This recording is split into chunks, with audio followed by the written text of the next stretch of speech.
दोस्तों, दिनाक्षी short hand में आपका स्वागत है।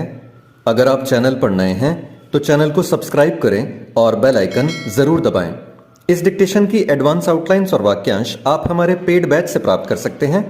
हमारे पेड बैच में आपको प्रतिदिन सभी डिक्टेशंस की एडवांस आउटलाइंस और वाक्यांश दिए जाते हैं और कुछ ऐसी डिक्टेशंस जो केवल पेड मेंबर्स को ही प्राप्त होती हैं। हमारे पेड बैच को ज्वाइन करने के लिए और बैच के बारे में संपूर्ण जानकारी प्राप्त करने के लिए आप डिस्क्रिप्शन बॉक्स में दिए गए मोबाइल नंबर पर व्हाट्सएप कर सकते हैं। इस डिक्टेशन की डेमो आउटलाइंस आप हमारे टेलीग्राम ग्रुप से प्राप्त कर सकते हैं। तो चलिए डिक्टेशन को स्टार्ट करते हैं। डिक्टेशन 5 सेकंड बाद स्टार्ट होगी। Ready, start. प्रधानमंत्री ने कौशल विकास एवं उद्यमिता मंत्रालय के दीक्षा समारोह में यह सही कहा कि अर्थव्यवस्था का विस्तार होने से युवाओं के लिए नई संभावनाएं पैदा हो रही हैं और देश में रोजगार सृजन की दर बढ़ रही है।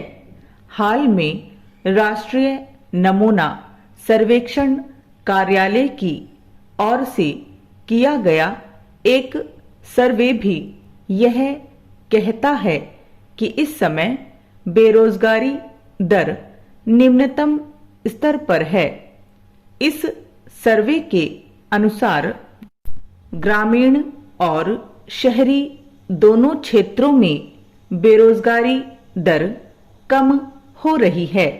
यह अच्छी बात है कि रोजगार के अवसर पैदा होने के साथ कार्यबल में महिलाओं की भागीदारी भी बढ़ रही है, लेकिन कौशल विकास के मामले में अभी बहुत कुछ किए जाने की आवश्यकता है। इसकी अनदेखी नहीं की जा सकती कि देश में डिग्रीधारी युवा तो बढ़ रहे हैं, लेकिन इनमें से अधिकांश किसी विशिष्ट कार्य में कुशल नहीं होते। डिग्रीधारी युवाओं की फौज तैयार करने से बेहतर है कि हमारे शिक्षा संस्थान छात्रों को किसी न किसी हुनर से लैस करें।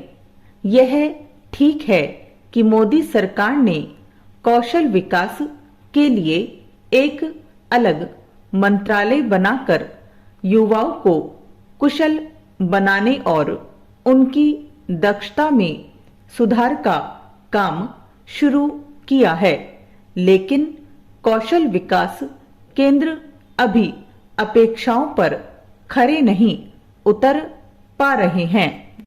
इसका संकेत प्रधानमंत्री के इस कथन से भी मिलता है कि उद्योग अनुसंधान और कौशल विकास संस्थानों को वर्तमान समय की आवश्यकताओं के अनुरूप ढालना बहुत महत्वपूर्ण है।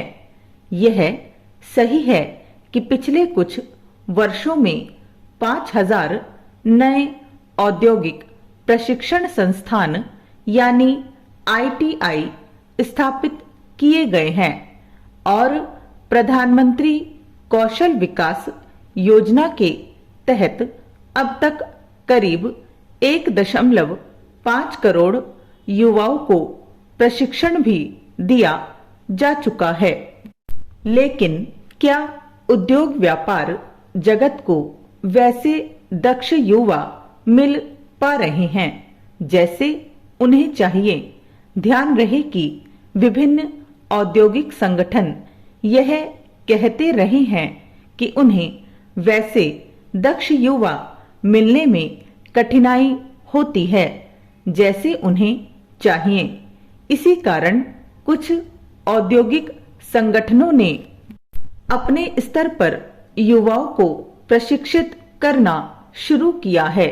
यह एक स्वागत योग्य पहल है, लेकिन इसी के साथ कौशल विकास केंद्रों को भी युवाओं को अंतर्राष्ट्रीय स्तर की गुणवत्ता वाला प्रशिक्षण प्रदान करने का काम प्राथमिकता के आधार पर करना चाहिए, क्योंकि भारत का लक्ष्य तो देश के साथ साथ विश्व की जरूरतों को भी पूरा करना है।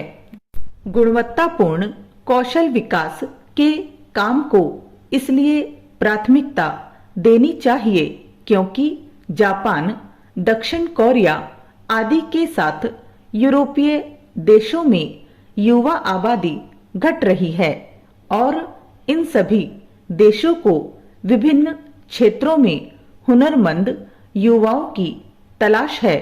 भारत इस अवसर का लाभ उठाने में तभी सफल हो सकता है जब वह अपने युवाओं को आज के तकनीकी और तेजी से बदलते युग की जरूरतों के हिसाब से लैस करने में सक्षम होगा।